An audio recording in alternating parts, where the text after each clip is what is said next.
Foot.fr, fournisseur officiel de football. Salut les amoureux du ballon rond, ravi de vous retrouver sur Foot Mercato. On commence tout de suite ce JT en France avec le choc en ouverture de la 24e journée de Ligue 1 entre l'AS Monaco et le PSG. Il s'agira du dernier test avant le 8e de finale retour de la Ligue des Champions contre la Real Sociedad pour les Parisiens. Et Luis Enrique ne pourra pas compter sur son capitaine Marquinhos. Le Brésilien est absent de son rendez-vous sur le Rocher car il est laissé au repos pour soigner sa blessure au mollet survenue contre Nantes. Il devrait faire son retour pour la Ligue des Champions mardi prochain. De son côté, Kylian Mbappé prépare doucement mais sûrement son déménagement à venir vers Madrid. L'attaquant ne va pas renouveler son contrat avec le PSG et va s'engager libre avec les merengues. D'après Relevo, Faiza Lamari, sa mère était présente dans la capitale espagnole ces derniers jours en compagnie de personnes du premier cercle du joueur pour visiter plusieurs logements. Il s'agit de prendre le maximum d'informations liées à la sécurité, à la proximité de certains lieux comme Valdebebas, avant de choisir le bon endroit. Plusieurs options se dégagent comme le quartier de la Moraleja où habite Vinicius Junior par exemple. La Finca, quartier privatisé de Madrid où loge notamment Thibaut Courtois, est situé plus au nord à proximité de l'aéroport, est une autre option. En tout cas, le français se projette déjà dans la capitale espagnole. Des nouvelles d'Albert Ellis, le joueur des Girondins de Bordeaux placé en coma artificiel le week-end dernier après un grave traumatisme crânien. Le club scapulaire a indiqué hier soir que le joueur se réveille et semble récupérer progressivement ces dernières heures. Une information qui soulage Albert Riera, l'entraîneur girondin. J'ai la chance d'être en contact avec ses parents parce qu'ils parlent espagnol et que ce mois-ci, ils étaient là pour être avec lui. Je leur ai parlé il y a 2 jours, ils m'ont donné beaucoup d'espoir parce qu'il y avait ce début de réveil et là, ils ont communiqué même si je crois qu'il faut encore rester prudent car c'était un accident très grave, mais on a de l'espoir, un bon espoir. La nouvelle nous a fait du bien à tous et en particulier à l'équipe. On file à l'étranger pour évoquer le cas Arda Güler au Real Madrid. Plombé par les blessures en début de saison, le Turc est opérationnel ces dernières semaines, mais ne voit pas son temps de jeu s'améliorer. Et selon AS, son cas interpelle le club merengue. Le joueur est contrarié et ne comprend pas pourquoi il ne joue pas plus régulièrement, alors qu'il n'a disputé que 92 minutes au total cette saison, toutes compétitions confondues. Surtout, il n'hésite pas à le montrer, des attitudes qui agacent les Madrilènes, surtout pour un joueur aussi jeune qui n'a encore rien montré. L'entourage du joueur serait aussi en train de mettre la pression sur le staff madrilène, ce qui passe logiquement assez mal à Valdebebas, à tel point que le média espagnol évoque un avenir incertain pour le joueur à Madrid. Au Bayern Munich, Mathys Tel a pris une décision radicale concernant son avenir. Remplaçant sous Thomas Tuchel, le jeune attaquant français de 18 ans se posait des questions sur son avenir, mais d'après Sport Bild, la donne a changé. Le départ annoncé de Tuchel a modifié ses plans. Si le coach allemand était resté, Tel aurait ouvert la porte à un départ, mais depuis qu'il sait que son coach va partir, il a décidé de rester pour s'imposer et devenir une légende du club bavarois. Des nouvelles de Franck Ribéry, une ancienne légende du Bayern justement. Retraité depuis octobre 2022, le français a intégré le staff de la Salernitana où il a mis un terme à son immense carrière. Alors qu'il tente d'obtenir sa licence d'entraîneur, Kicker rapporte qu'une place pourrait lui être attribuée au sein de l'académie du Bayern Munich, club où il a brillé entre 2007 et 2019 donc. Selon le média allemand, le fait que son fils Saïf évolue avec les U13 du club munichois pourrait être un prétexte pour retourner à Munich afin d'y officier chez les jeunes.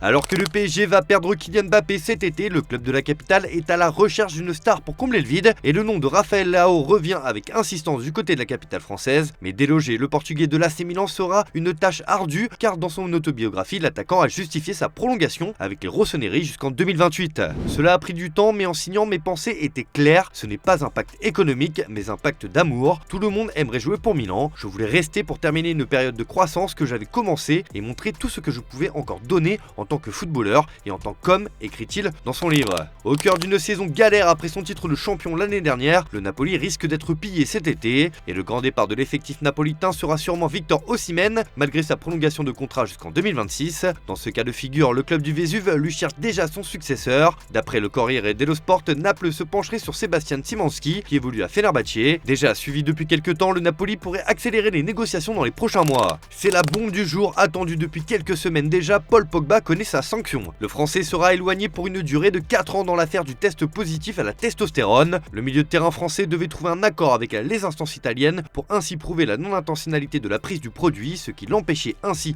de déposer un recours auprès du tribunal arbitral du sport. Les demandes du procureur ont été acceptées et Pogba est copé d'une suspension de 4 ans. Désormais, la vieille dame aura le droit de résilier le contrat de l'ancien joueur de Manchester United ou de le payer au salaire minimum jusqu'à la fin de son contrat, soit juin 2026, ce qui paraît très peu probable car la disqualification de Paul Pogba court du 11 septembre 2023 au 10 septembre 2027. C'est un énorme coup de massue pour le champion du monde 2018.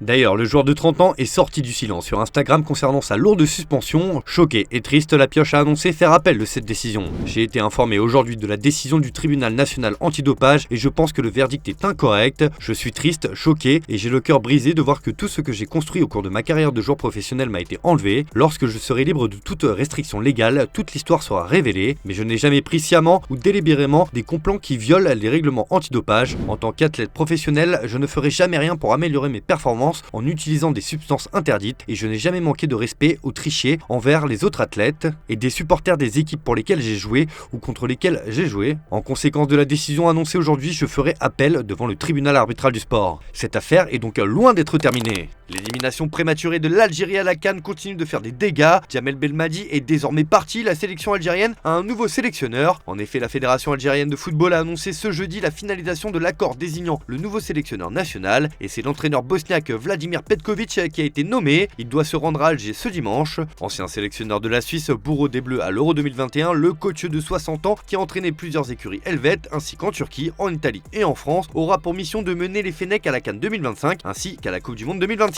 On en parlait lundi dans le JT, Cristiano Ronaldo était au cœur de la polémique après un geste obscène en direction des supporters adverses qui scandaient le nom de Lionel Messi lors de la victoire d'Al Nasser face à Al-Shabaab. Et le Portugais risquait gros, mais finalement le comité de discipline et d'éthique de la fédération saoudienne a été plutôt clément. CR7 a donc écopé d'un match de suspension pour son attitude provocatrice. Le quintuple Ballon d'Or s'en sort bien. Et Erling Haaland régale en ce moment. L'attaquant de Manchester City a claqué un quintuplé cette semaine, mais le Norvégien se fait aussi plaisir en dehors des terrains. Le média norvégien Dagen Næringsliv révèle que l'ancien joueur du BFRB s'est offert une voiture, mais pas n'importe laquelle. En effet, il fait les démarches auprès de Mercedes afin d'acquérir le modèle AMG One, un véhicule d'une valeur de 2,5 millions d'euros qui dispose notamment d'un moteur dont le modèle est le même que celui utilisé par l'écurie de F1 Mercedes lors de la saison 2016-2017. Ce luxueux bolide peut atteindre une vitesse maximale de 352 km/h. Haaland a dû jouer des coudes puisque seulement 275 voitures de ce type sont sur le marché. C'est l'heure du sondage du jour les amis. Sur notre site, nous vous avons demandé ce que devait faire Luka Modric la saison prochaine, alors que le Croate arrive en fin de contrat et qu'il n'a pas beaucoup de temps de jeu cette année. Eh bien, vous êtes plutôt divisé. Pour près de 31% d'entre vous, vous voulez qu'il reste au Real Madrid. À 32%, vous voulez le voir en Arabie Saoudite. Et 28% veulent qu'il tente une autre expérience, par exemple faire un comeback dans son club formateur, le Dynamo Zagreb. Venez nous dire ce que vous en pensez en commentaire. Allez, on se quitte avec l'image du jour les amis, et c'est un international français qui est à l'honneur aujourd'hui, c'est Adrien Rabiot. Le milieu de terrain a fait sa 200e apparition sous le maillot de la Juventus lors du match contre Frosinone. Il a donc été célébré par son club avec un maillot spécial. Bravo à lui, bonne soirée à tous, on se retrouve demain pour de nouvelles vidéos sur Foot Mercato.